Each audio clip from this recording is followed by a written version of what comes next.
자, 그러면 여러분들이 회전운동에 관한 뉴턴의 이 법칙을 잘 이해를 했을 거라고 생각을 하고, 이제 일과 회전운동 에너지사의 관계에 대해서 한번 생각을 해보죠.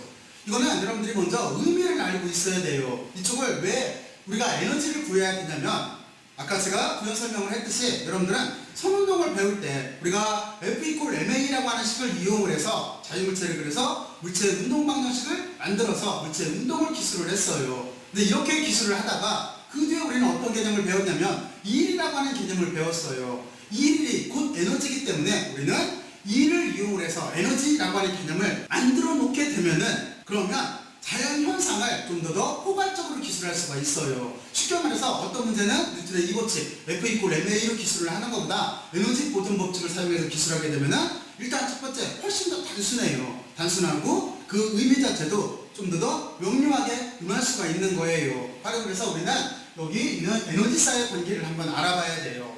자, 그러면 이제 여기 있는 사고실험 모델을 먼저 이해를 해야 되는데, 자, 이제 여러분들이 이 사고실험 모델을 한번 이해를 해보고, 그리고 여기에서 이일률, 그리고 회전운동과 에너지 정리라고 하는 이 부분에 대해서 한번 여러분들이 한번 쭉 한번 정리들을 먼저 한번 해보세요.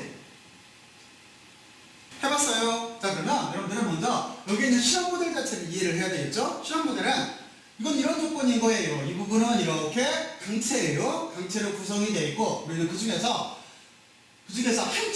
한 점에 힘이 가해졌다라고 하는 이 작용점에 대해서 논리를 기술해 나가기 시작을 할 거예요. 그랬을 때 어떤 식으로 되어 있는 거냐면, 지금 이만큼은 여기가 고정된 회전축인 거예요. 그러니까 이게 회전축이에요. 그리고 여기가 힘이 작용하는 작용점인 거예요. 그러면 이 점이 고정되어 있고 여기서 힘을 가했다라고 한다면 이 물체는 이렇게 반시계 방향으로 회전운동을 하게 될 거예요.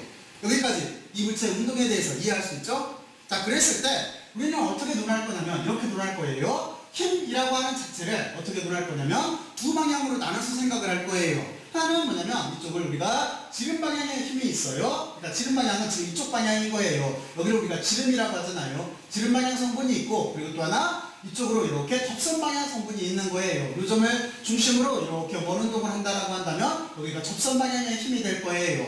자, 그러면 여기까지 논리 이해가 갔죠? 자, 그러면 이제 전체적인 구조를 여러분들이 이해를 했어요. 자, 그리고 이제 좀 더 디테일하게 구조를 이해를 해보죠. 그래서 여러분들은 만약에 여기를 고정점을 중심으로 힘을 가해서 물체를 이 강체를 약간만 회전시켰다고 생각을 해봐요. 그러니까 작은 각도가 돌아갔다라고 생각을 하면 되는 거예요. 이렇게 큰 축으로 회전시키는 게 아니라 이거 조금만 딸랑하고 이렇게 회전을 시켰어요. 바로 그거예요. 그러면 우리는 여기를 D세타로 써줄 수가 있을 거예요. D세타는 작은 각도를 뜻하는 거예요. 그러면 틀림없이 이쪽에서 변이 벡터가 생기게 돼 있는데 이 변이 벡터도 우리가 직선으로 생각을 할 수가 있을 거예요. 실제는 여기는 원운동을 해서 곡선을 따라서 움직일 거예요. 하지만 각도 자체가 아주 작게 이렇게 움직인 게 아니라 여기서 조그맣게 움직였다고 한다면 거의 끝단의 변이는 직선으로 생각할 수도 있을 거예요. 그래서 여기를 DS를 여기를 우리가 변이 벡터를 이렇게 직선으로 잡은 거예요. 그러면 여러분들은 여기서 중요한 점이 하나가 있어요. 뭐냐면 이쪽이 작은 각도로 움직이게 되면은 DS 벡터, 이만큼 변이 벡터도 직선 형태가 될 테고, 그럼 이 직선은 우리가 힘의 방향, 힘의 접선 방향과 두 개가 평행하다라고 하는 걸 알게 될 거예요. 자, 그러면 여기까지 논리 이해가 갔죠? 자, 그러면 여기까지 이렇게 해놓고 나서 이제 힘을 성분분해를 하면 되는 거예요. 자, 그러면 힘은 두 가지로 이렇게 성분분해를 할 수가 있어요. 그런데 우리가 먼저 이쪽 지름 방향 힘, 여기는 과연 이 회전 운동에 영향을 줄까요? 또는 안 줄까요? 이쪽 방향 힘은 영향을 안 주죠? 왜냐면 여러분들이 이쪽 토크에서 R+F라고 하는 저 식을 배울 때도 제가 나사가 있고 스패너로 나사를 빼려고 할 때도 그때 우리가 나사를 스패너로 물려놓고 나서 이거를 그 회전축과 작용점 방향으로 밀거나 당기게 되면 나사를 꼼짝도 않겠죠? 그렇잖아요? 바로 그것처럼 이 방향을 밖으로 당기던 또는 안쪽으로 밀던지 간에 틀림없이 여기 회전축에 대해서는 아무런 영향도 안 줄 거예요. 그래서 우리는 이쪽 방향 힘은 고려를 하지 않을 거예요. 왜냐면 회전 운동에는 영향을 주지 않아요. 그러면 회전 운동에 영향을 주는 것은 어느 쪽 방향의 힘이겠어요? 그는 접선 방향 힘일 거예요. 여러분들은 그 점을 먼저 이해를 하고 있어야 돼요. 그래서 실험 구도를 반드시 이해를 하고 있어야 돼요. 여러분들은 이 그림을 반드시 한번 그려봐야 돼요. 그러면 조금 아까 설명을 했듯이 접선 방향 힘과 여러분들은 이 각도가 작게 움직일 때 이게 DS 방향이 서로 같게 된다라고 하는 것도 여러분들은 지금 이해를 하고 있을 거예요. 그렇죠? 자, 그러면 여기까지 이렇게 놓고 나서 여러분들은 다시 한번 이 그림을 스스로 한번 이해를 한번 해보세요. 저 그림만 이해할 수 있으면 여기는 아무것도 아니에요. 상식밖에 안 돼요. 자, 그러면 여기까지 이해갔죠? 자, 그러면 여러분들이 이제 여기에서 일의 정의부터 먼저 시작을 할게요. 일이라고 하는 자체는 힘을 가해서 물체를 이동시키는 게 일인 거예요. 그러니까 우리는 선운동일 때 일이라고 하는 개념을 다음과 같이 이렇게 쓸 수가 있어요. 일이라고 하는 자체는 힘을 가해서 물체를 이동시키는 거잖아요. 그리고 일은 스칼라량이에요. 그러니까 두 물체를 전복으로 여기에 도트 프로덕트를 이렇게 곱해주면 이게 일의 기본적인 정의가 되는 거예요. 물론 지금은 미분꼴로 썼어요. 자, 그러면 이런 식이 되는 거예요. 자, 그랬을 때 우리는 뭘 찾으면 되는 거예요? 힘과 변이를 찾으면 되는 거죠. 그렇죠? 그래서 우리가 힘이라고 하는 자체는 지금 좀 전에 이 사고실험 모델을 통해서 여러분들이 이해를 했을 거예요. 부신 방향의 힘은 회전 운동에 아무런 영향도 안 주니까 여기는 무시를 하고, 그리고 접선 방향의 힘만 영향을 준다라고 하는 걸 알았어요. 그러면 이 접선 방향의 힘을 원래 가해진 이쪽 힘에 따라서 우리는 어떻게 해야 돼요? 성공분해를 해줘야 되겠죠. 그러면 접선 방향은 어떻게 되겠어요? 그럼 이 각도가 파이면은 억각으로서 여기가 파인 거죠. 그러니까 이쪽 접선 방향이라고 하는 자체는 어떻게 되겠어요? 여기는 F의 이 힘, F의 사인 파이만큼이겠죠. 그러니까 여기가 F의 사인 파이로 이렇게 써주면 될 거예요. 이게 접선 방향 힘이에요. 회전 운동에 영향을 주는 힘인 거예요. 그리고 이쪽에 DS는 어떻게 쓰면 되겠어요? DS라고 하는 자체는 여러분들은 실제는 이만큼 길인 거죠. 그러면 여기는 어떻게 쓰면 되겠어요? 여러분들은 이렇게 생각을 하면 돼요. 우리가 원운동을 한다라고 이렇게 생각을 했을 때, 그렇잖아요? 그랬을 때 반지름이 만난 R을 잡고 이쪽을 세타라고 이렇게 잡으면 이 현우의 길이, 여기를 S라고 한다면 이 S라고 하는 자체는 R에다가 세타를 곱해주면 되는 거잖아요. 바로 그거랑 똑같은 논리예요. 근데 지금은 아주 작은 각도로 들어갔기 때문에 여기가 실제는 그림을 이렇게 크게 그려놨지만 사실은 아주 작은 각도예요.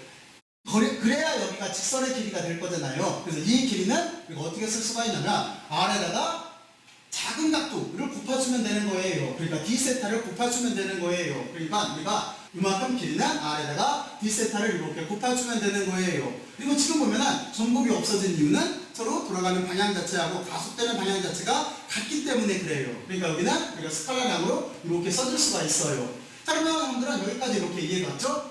그러면 여기서 다시 우리가 논리를 어떻게 전개시킬 수가 있냐면, 여러분들은 다음식으로 이렇게 바뀌었는데 다음식이 왜 이렇게 바뀌었는지 보여요? 어떻게 바꿔줬는지 여러분들 정도면 아마 잘 알고 있을 거예요. 그러면 D세타는 그대로 D세타로 써주고, 여기 F 사인 파의 R이라고 하는 이만큼 부분이 여기가 토크예요. 왜냐면 이쪽 식에서 보게 되면은 여기를 우리가 스칼라량으로 쓰게 되면은 토크 타워라고 하는 자체는 RF의 사인 파일 수밖에 없는 거잖아요. 그렇잖아요? 바로 그렇기 때문에 여기 RF의 사인 파일 이만큼은 토크 타워일 수밖에 없어요. 그래서 이쪽 벡터적인 표기를 각도를 포함한 스칼라량으로 써준 거예요. 써준 거를 우리가 토크로 이렇게 바꿔준 거예요. 그러면 우리는 이제 1에 대한 식을 이렇게 구했죠. 그래서 실제 1에 대한 식을 그럼 구하려면 어떻게 하면 되겠어요? 이 식에서 우리가 실제 값 자체는 여기를 양변을 적분해주면 될 거예요. 그래서 우리가 구하려고 하는 1이라고 하는 자체는 여기 토크, 그리고 여기는 벡터로 이렇게 바꿔준 거예요. 벡터로. 그래서 여기 토크를 이렇게 벡터 처리를 해주고, 각도도 실제는 벡터인 거죠. 왜냐면 여기서 회전을 할 때 지금 같은 경우에는 반시계 방향으로 회전하지만 반대로 힘을 가하게 되면은 시계 방향으로 회전할 거잖아요. 그러니까 각도도 벡터예요. 변이가 벡터이듯이 제가 여기서 이렇게 움직이면 여기에 있지만 반대로 이렇게 움직이면 이쪽에 있잖아요. 그래서 우리가 거리도 벡터이듯이 이쪽 각도도 돌아가는 방향, 시계 방향으로 도는지 반시계 방향으로 도는지에 따라서 방향성이 있기 때문에 여기도 벡터예요. 그리고 1은 스칼라량이에요. 그래서 두 개를 곱할 때 전복으로 이렇게 곱해주면 되는 거예요. 그리고 실제 지금 변하는 거는 각도예요. 그래서 각도의 투기체에서 각도의 나중치로 이렇게 접근해주면 되는 거예요. 자, 그러면 여러분들이 지금 이제 회전 운동에서 1에 대한 개념을 이렇게 빼냈어요. 일반적인 방정식 자체를 찾아냈어요. 자, 그러면 여러분들이 여기까지 논리 전개를 해보세요. 틀림없이 이 그림을 여기 사고실험 모델을 이해를 하고 여기를 이해를 해야 돼요. 전개를 시켜야 돼요. 그냥 산수로 풀으면 몇 줄 안 되는 것 같아서 여러분들이 금방 이해를 하는 것 같아요. 근데 실제는 그렇지 않아요. 며칠만 지나도, 조금만 지나도 여기가 무슨 소리였지 하고 모르게 돼 있어요. 그러니까 꼭 여러분들은 실험 모델을 바탕으로 이해를 해야 돼요. 그러면 평생 가도 안 잊어먹어요. 자, 그러면 여기까지 논리 전개를 한번 해봐요.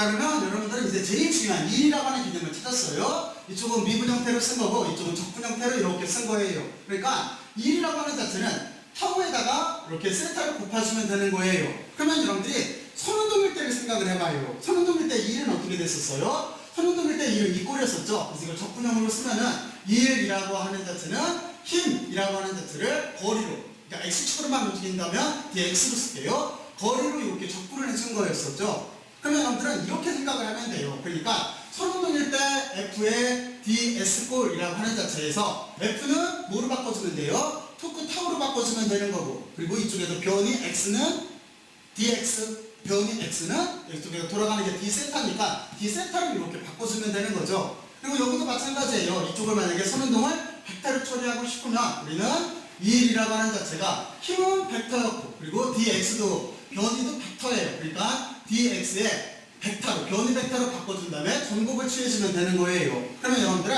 똑같이 서로 대칭적이다라고 하는 걸 알 수가 있을 거예요. 그렇죠? 대응 관계가 있는 거예요. 그렇잖아요? 그러니까 힘은 무조건 토크로 바꾸고 변이는 이쪽에서 변이 x는 세타. 회전운동일 때는 세타가 변이일 거니까 세타를 이렇게 바꿔주면은 여러분들이 선운동에 대한 식을 굳이 증명을 안 드려도 회전운동으로 바꿀 수가 있어요. 자, 그러면 여기까지 논리전개가 이해가 됐죠? 자, 그러면 이제 인류에 대해서 생각을 해보죠. 그러면 여러분들한테 제가 다시 질문을 할게요. 인류라고 하는 자체는 도대체 어떤 의미를 가지고 있는 걸까요? 여러분들이 아무거나 모델을 한번 만들어 보세요. 인류 어떤 뜻일까요? 만들었어요? 인류라고 하는 자체는 바로 이 개념이에요. 여러분들이 일로 다시 돌아가서 생각을 해보면은 이 일이라고 하는 정의 속에는 시간이라는 통이 포함이 안 돼 있어요. 다시 말해서 시간이 얼마나 걸리든지 상관이 없는 거예요. 만약에 제가 여기에서 원반을 이쪽으로 옮긴다라고 했을 때 이거를 천천히 이렇게 갖다 놓은 2일이나, 그러니까 힘을 가해서 물체를 이동시켰으니까 이만큼 온 거나, 또는 만약에 다시 이쪽에 돌아와서 시작을 할 때 여기를 빨리 가서 이만큼 갖다 놓은 2일이나 서로 똑같아요. 근데 여러분들이 지금 느꼈듯이 그렇지 않고 이거 뭔가 이상하다라는 생각을 할 거예요. 그게 무슨 얘기냐면 이 개념에 빠져 있는 거예요. 이 일이라고 하는 개념에는 시간당 너 얼마나 빨리 일했니? 라고 하는 시간에 대한 통이 없어요. 만약에 왼쪽에서 오른쪽으로 지금같이 어떤 물체를 옮긴다라고 했을 때 그걸 천천히 갖다 놓을 수도 있지만 빨리 갖다 놓을 수도 있잖아요. 어느 쪽이 효율이 좋은 거예요? 빨리 움직이는 쪽이 효율이 좋은 거죠. 그래서 질문 방법을 바꾼 거예요. 이 일을 하기는 했는데 얼마나 빨리 일했니? 이렇게 질문한 게 이제 일률이에요. 다시 말해서 일률은 이 일에 대한 효율인 거예요. 자, 그러면 여러분들은 이제 일률의 정의를 이해를 했어요. 자, 그리고 또 이 일을 시간에 대한 도함수로 표현하면 된다라고 하는 걸 여러분들은 이렇게 이해를 했을 거예요. 자, 그러면 여기서 어떻게 우리가 합전운동적으로 바꿀 수가 있냐면 바로 위에 있는 식을 쓰면 되는 거예요. 이 일이라고 하는 자체가 지금 어떤 거냐면 이게 이 일은 여기 타우라고 하는 돌림 힘과 d세타라고 하는 각도 사이의 관계예요. 그러면 우리가 우유곽 자체를 여기다 대입하게 되면 여기는 이렇게 되겠죠? 토크는 그 스칼라 취급을 해서 앞쪽에 이렇게 있을 테고, 그리고 지금 시간에 따라서 바뀌는 거는 각도일 거예요. 그렇잖아요? 각도일 거니까 여러분들은 시간에 따라서 각도가 바뀌어요 라고 이렇게 써주면 되는 거예요. 그러면 시간에 따라서 각도가 바뀌는 거는 또 하나 어떤 개념으로 바꿀 수가 있어요? 여기는 우리가 시간에 따라서 각도가 천천히 들어갈 수도 있고 또는 빨리 들어갈 수도 있죠. 그러면 이거는 각속도일 거예요. 그래서 dt분의 d세타라고 하는 자체는 이것처럼 각속도 오메가를 이렇게 바꿔줄 수가 있어요. 그러면 이렇게 되겠죠? 타우라고 하는 돌림비비 여기에 있고, 그리고 dt분의 d세타가 각속도 오메가니까 오메가를 이렇게 곱해주면 꼴이 되는 거고, 그리고 드호가 있고, 우리가 시간에 대한 인류이라고 하는 이 개념 자체를 여기를 기호를 p자로 써요. 파워라고 해서 그래요. 파워라고 해서 여기를 p자로 써요. 그래서 다음과 같이 이렇게 간단하게 표현할 수가 있어요. 이게 인류에 대한 정의가 되는 거예요. 그러면 이 인류이라고 하는 자체도 우리가 벡터로 표현할 수가 있겠죠? 벡터로 표현하려면 어떻게 하면 되는 거냐면 토크라고 하는 자체를 이렇게 벡터로 처리를 해주고, 그리고 각속도도 이것도 벡터예요. 그렇기 때문에 벡터로 처리를 해주고, 인류는 스칼라량이기 때문에 이 스칼라 값이 나오려면 우리가 전곱을 취해주면 되는 거예요. 그래서 토크의 전곱에 오메가를 곱하게 되면 인류에 대한 보편적인 정의가 되는 거예요. 자, 그러면 여러분들은 여기까지 인류에 대한 정의까지 여러분들이 한번 이해를 해봐요.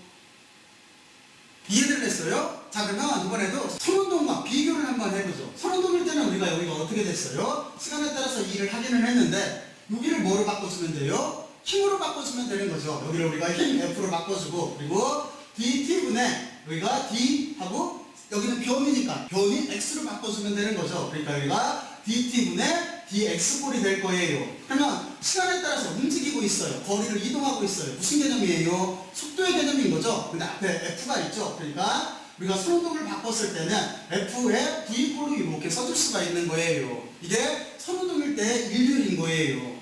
자, 그러면 다시 한번 여기까지 두 개를 비교해서 논리전개를 해봐요. 그러니까 여러분들이 선운동일 때 인류를 알고 있다라고 한다면 방금 유도했듯이 인류를 P라고 하는 거는 선운동일 때는 F에다가 속도를 곱해주면 됐어요. 그러니까 회전 운동일 때는 F를 뭐로 바꿔주면 돼요? 힘을 돌림 힘으로 바꿔주면 되는 거죠. 토크로 바꿔주고, 그리고 이쪽에 있는 속도라고 하는 자체를 선속도를 각속도로 바꿔주면 되는 거예요. 이렇게 대응 관계가 있어요. 그 점 또한 여러분들이 잘 이해를 하고 있어야 돼요. 자, 그러면 여러분들이 이제 다시 인류를 다시 한번 선운동을 포함해서 다시 한번 정리들을 스스로 한번 해보세요.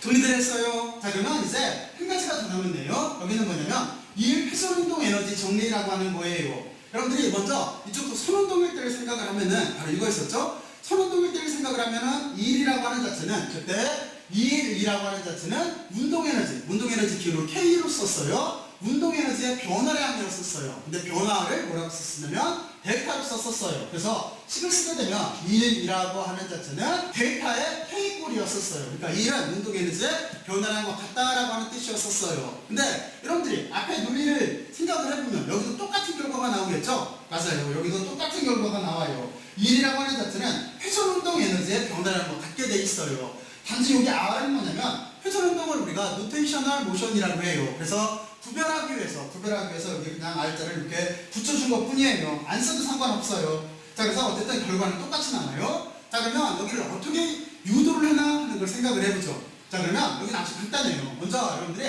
토크라고 하는 자체는 알파라고 하는 거를 방금 이쪽에서 유도를 했어요. 그렇죠? 이쪽에서 우리가 이렇게 된다는 걸 유도를 했어요. 자, 그러면 여러분들은 이 식을 다시 쓰게 되면 이렇게 쓸 수가 있을 거예요. 이쪽 알파라고 하는 자체는 각 가속도를 뜻하니까 우리는 이거를 각속도 개념으로 바꿀 수가 있어요. 각속도를 바꿀 때는 질문을 해줘야 돼요. 어떻게 질문을 해줘야 되는 거냐면 시간에 대해서 너 얼마나 빨리 움직였니? 얼마나 빨리 돌아갔니? 이렇게 질문을 해주면 되는 거예요. 그러니까 우리가 이 알파를 이렇게 바꿀 수가 있어요. 시간에 대해서 얼마나 빠른 각속력으로 돌아갔니? 이렇게 질문을 해주면 되는 거예요. 그렇잖아요? 그래서 우리는 여기를 dt분의 d오메가로 알파를 써줄 수가 있는 거예요. 자, 그리고 그 뒤에는 어떻게 여기가 논리전개를 한 거냐면은 우리는 여기에다가 같은 양 d세타라고 하는 이만큼 부분을 나눠주고 곱해줬어요. 이래도 물리란 자체에는 변화가 없어요. 같은 양을 나눠줬고 곱해줬으니까. 그렇잖아요? 바로 이렇게 식을 바꿔주고 나서 체인율이라고 하는 거잖아요. 수학에서. 그렇잖아요? 이렇게 바꿔줬어요. 그 뒤에 우리는 여기를 다시 한번 생각을 해보면 이렇게 되겠죠? 이만큼 dt분의 d 세타라고 하는 자체는 여기는 뭐의 정의예요? 이만큼은 시간에 따라서 각도가 들어가고 있어요. 여기는 뭐의 정의? 여기는 각속도 오메가의 정의인 거죠. 그래서 우리는 이만큼 부분을 오메가를 이렇게 써준 거예요. 자, 그러면 여러분들은 여기까지 논리가 이해갔죠? 그리고 여기 d 세타분의 d 오메가는 그대로 이렇게 써준 거예요. 자, 그래놓고 우리는 여기 d 세타를 이쪽으로 이렇게 넘겨줬어요. 그러면 여기는 타우가 있었기 때문에, 그렇죠? 여기는 알짜 토크가 있었어요. 알짜 토크에다가 d세타를 이쪽으로 이렇게 넘기게 되면은 d세타꼴로 이렇게 쓸 수가 있을 거예요. 그러면 이쪽은 이만큼만 남겠죠? 여기 I 오메가를 먼저 써줄게요. I 오메가 그리고 d 오메가가 있죠? d 오메가로 이렇게 바꿔준 거예요. 이거를 우리가 수학에서는 변수 분리라고 하는 거잖아요. 그렇잖아요? 변수를 지금 분리한 거예요. 해를 구하기 위해서. 그러면 이렇게 해주고 나서 우리는 여기 기호 처리를 어떻게 해준 거냐면 여기 토크에다가 d세타라고 하는 부분은 우리가 바로 위에서 여기 있네요. 토크에 d세타라고 하는 자체는 여기가 2일이었죠. 그렇죠? 여기가 2일이었기 때문에 이만큼 부분을 우리가 1에 대한 개념으로 이렇게 써줄 수가 있어요. 이 부분이 요건 거니까. 그렇잖아요? 여기 토크에 d세타라고 하는 자체가 요건 거니까 이렇게 바꿔준 거예요. 그리고 남는 거는 이만큼밖에 없어요. 여기를 이렇게 써준 거예요. 자, 그리고 우리는 이렇게 변수가 분리된 형태니까 여기를 이제 적분을 해준 거예요. 적분을 해주게 되면은 여기는 원래 1이 나올 테고, 그리고 이쪽은 우리가 오메가에 대한 적분인 거니까 이 오메가를 적분해주면은 이 부분은 2분의 1 오메가의 제곱이 나올 거예요. 그런데 거기에 i가 있어요. 그래서 여기가 2분의 1 i 오메가의 제곱. 그런데 여기 시작점과 끝점으로 접근을 해줘야 되는 거죠. 접근 구간이 있어야 되는 거죠. 그래서 여기가 오메가의 나중에 제곱, 그리고 이쪽은 마이너스 2분의 1 i 오메가의 제곱인데 초기점에서 제곱, 이렇게 써준 게 이게 우리가 구하려고 하는 1이 되는 거예요. 자, 그러면 여기까지 논리가 이해가 갔죠? 그리고 여러분들은 요점을 봤을 때, 여기를 봤을 때 나중추에서 추기치를 빼주고 있어요. 그러면 우리는 이 부분을 변이로 쓸 수가 있는 거죠. 델타로 쓸 수가 있는 거죠. 그래서 이 부분 자체를 우리가 이렇게 델타라고 하는 기호를 붙여서 써준 거예요. 그리고 여기에서 2분의 1 i 오메가의 제곱이라고 하는 자체가 이게 회전운동 에너지라고 우리가 전 시간에 배웠어요. 그러니까 이 부분 자체를 이렇게 회전운동 에너지의 변화다라고 해서 우리가 식을 쓸 수가 있어요. 이게 1과 회전운동 사이의 관계예요. 자, 그러면 여러분들은 여기까지 이렇게 논리전개를 한번 해보세요. 여기를 유도할 수가 있어야 돼요. 자, 그러면 여기까지 유도를 했어요. 자, 그러면 이런 특정되면 여기까지 잘 유도를 했을 거예요. 그리고 이걸 유도를 하는 방법 자체가 저는 여기 토크부터 시작을 했는데 또 다른 방법도 가능해요. 어쨌든 시간의 결과 자체가 1과 회전운동 사이에 관계가 나올 거기 때문에 여러분들은 2에서 직접 정의를 해도 되겠죠? 바로 이 식을 이용을 해서 직접 이쪽 운동 에너지를 빼낼 수도 있어요. 그러면 이 식을 이용해서 여기를 빼내려면 어떻게 하면 될까요? 여러분들은 여기다 이렇게 쓰면 되겠죠? 여기 1이라고 하는 자체는 지금 토크가 있고 D세타가 있어요. 두 개의 방향이 같다라고 본다면 여기는 스칼라 처리를 할 수가 있을 거예요. 1이라고 하는 자체는 적분 구간이 이렇게 있고 토크에다가 D세타를 이렇게 곱해진 값으로 스칼라양으로 처리를 할 수도 있어요. 그런데 여기 보면 토크라고 하는 자체는 뭐예요? 토크라고 하는 자체는 여기에서 I 알파였죠? 그러니까 여러분들은 여기를 이렇게 쓸 수가 있어요. 1이라고 하는 자체는 적분이 있고 토크는 I 알파이기 때문에 우리가 I 알파에 D세타를 이렇게 써줄 수도 있어요. 그렇죠? 그리고 또 하나 여기서 바꿀 수 있는 건 알파는 뭐였었어요? 알파는 dt분의 d 오메가였죠? 그럼 이렇게 쓸 수가 있겠죠? 여기는 인테그랄 한 다음에 i라고 하는 표준 관성이 있고 그리고 알파를 바꿔서 여기는 dt분의 d 오메가를 써줄 수도 있죠? 그리고 뒤쪽에 d 세타가 이렇게 남아있는 텀인 거예요. 자, 그리고 우리는 dt분의 d 오메가에서 dt를 옆에로 옮겨줘요. 그러면 여기는 이렇게 되겠죠? 인테그랄이 있고 여기는 i가 있고 d 오메가가 있고 그리고 dt를 옆쪽으로 옮겼기 때문에 여기는 dt 분의 d 세타로 써줄 수가 있는 거죠. dt 분의 d 세타는 뭐예요? 여기는 각속도 오메가의 정인 거죠. 그럼 이 식 자체는 어떻게 다시 쓸 수가 있냐면 인테그랄에 i의 오메가에 d 오메가로 이렇게 쓸 수가 있죠. 그러면 바로 이 식하고 똑같죠. 여기에 적분꼴만 붙어있는 식하고 똑같죠. 그래서 우리는 곧바로 이 식 자체를 유도할 수도 있어요. 이렇게 유도를 해도 돼요. 그러니까 여러분들이 토크부터 시작을 해서 토크의 정의부터 시작을 해서 여기 1과 운동에너지 사이의 관계를 유도를 해도 되고 그리고 또 하나 1부터 시작을 해서 유도를 해도 상관이 없어요.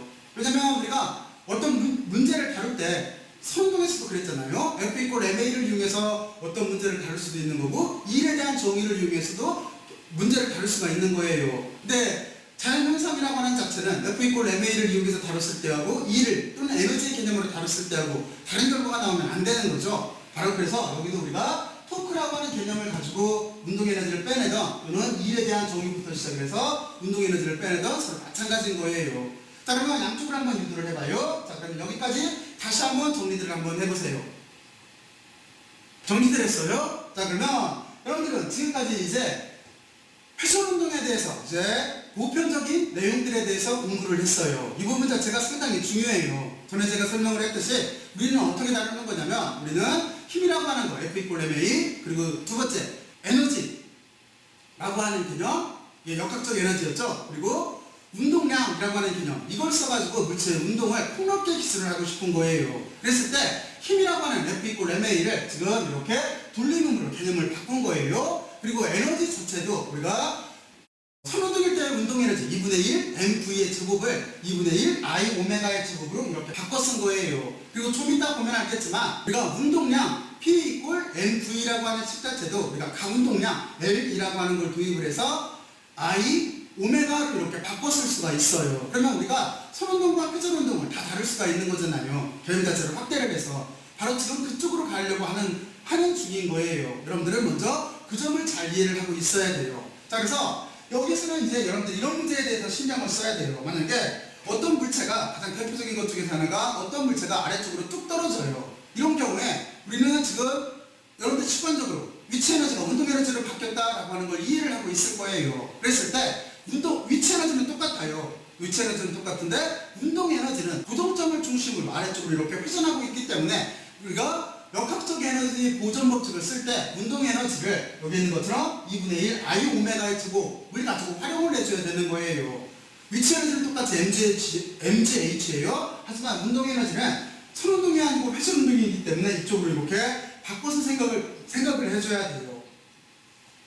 그리고 또나 여러분들이 요요 문제가 있어요. 그러니까 무슨 얘기냐면 여러분들이 선운동을 배울 때 그때 도로레 문제가 있었어요. 그때 도로레는 회전을 하지 않는다라고 가정을 했었어요. 근데 여러분들이 머릿속으로 요요를 생각을 해봐요. 요요 이렇게 줄에다가 원반을 이렇게 묶어서 던지고 당기고 하는 그 요요. 그렇잖아요. 바로 그 요요는 구조 자체가 어떻게 되는 거냐면 여러분들이 만약에 손에다가 실을 붙잡고 요요를 탁 놓게 되면은 줄이 쭈르르 풀리면서 요요가 아래쪽으로 떨어질 텐데 그 요요의 운동은 틀림없이 회전 운동을 하고 있어요. 그렇잖아요. 그래서 여러분들이 이제 앞으로 도로레 운동을 기술할 때도 회전 운동을 고려해서 기술할 수가 있어야 돼요. 개념 자체를 확대시키는 거예요. 바로 이런 식으로 우리는 선운동과 회전 운동을 고려해서 물체 운동을 이제 논하게 될 거예요. 자, 그러면 여러분들은 여기까지 이해를 했죠? 그리고 또 하나 모델이 있어요. 어떤 모델이 될 수가 있냐면 만약에 여기에 지금 원반이 있어요. 그런데 이 원반의 개념을 확대시킬 수가 있어요. 아직까지는 여러분들이 원반 자체가 고정축을 중심으로 이렇게 회전한다고 생각을 했었어요. 그러면 고정축을 중심으로 회전하기 때문에 지금 이 원반은 전체 고정축을 중심으로 전체 모든 입자가 각속력을 가지고 돌아가는 경우예요. 그런데 이 운동을 좀 바꿀 수가 있어요. 왜냐하면 여러분들이 자동차 바퀴를 생각을 해봐요. 그러면 자동차 바퀴는 흔히 지면이라고 한다면 틀림없이 이렇게 굴러가게 될 거예요. 이렇게 굴러가잖아요. 그럼 이때는 어떻게 돼 있어요? 이때는 고정축이 아닌 거죠. 고정축 자체가 이동하고 있잖아요. 그렇잖아요. 바로 이런 경우가 생길 수가 있어요. 이거를 우리가 분립운동이라고 하는 거예요. 바로 이것처럼 이런 운동일 때 우리는 이때는 어떤 식으로 기술을 할 수밖에 없냐면 선운동과 회전운동을 같이 한꺼번에 생각을 해줘야 돼요. 그러니까 여러분들은 틀림없이 이 운동에서 보게 되면은 중심축, 얘가 이렇게 굴러간다라고 생각을 했을 때, 그랬을 때 중심축은 선운동을 할 거예요. 질량 중심은 선운동을 할 거예요. 하지만 중심축 말고 나머지 모든 입자들은 중심축을 중심으로 회전운동을 할 거예요. 그러니까 여러분들은 이때 운동에너지라고 하는 자체는 운동에너지 K는 어떻게 쓸 수밖에 없냐면 중심축 2분의 1 mv의 제곱, 다시 말해서 질량 중심 운동과 그리고 플러스 2분의 1 I 오메가의 제곱이라고 하는 중심축을 중심으로 한 회전 운동을 같이 고려를 해줘야 되는 거예요. 이런 식으로 개념을 확대시켜서 생각을 해야 돼요. 꼭 이런 문제들에 대해서 여러분들이 선운동과 지금까지 배운 회전 운동 문제를 적용을 시켜봐야 돼요. 이게 정말로 중요해요. 꼭 한번 해봐요. 꼭 한번 이런 문제들에 대해서. 자, 그러면 여러분들이 이제 여기까지 잘 이해를 했을 거예요. 그리고 이제 마지막 장으로 넘어갈게요. 자, 그러면 이제 제일 중요한 점이 나왔네요. 여러분들은 우주에서 가장 우수하고 중요한 존재예요. 그런데 그 우수하고 중요한 존재이기 때문에 여러분들은 모든 일들을 여러분들 스스로 결정을 내려보고 스스로 한번 해봐야 돼요. 그게 정말로 중요해요. 그렇게 해보면은 여러분들 미래를 멋지게 개척할 수가 있을 거예요. 이왕에 사는 거 멋지게 개척하는 게 좋잖아요. 자, 그러면 여기까지 열심히들 들어주셔서 고맙고 수고들 많이 했어요. 수고들 했어요.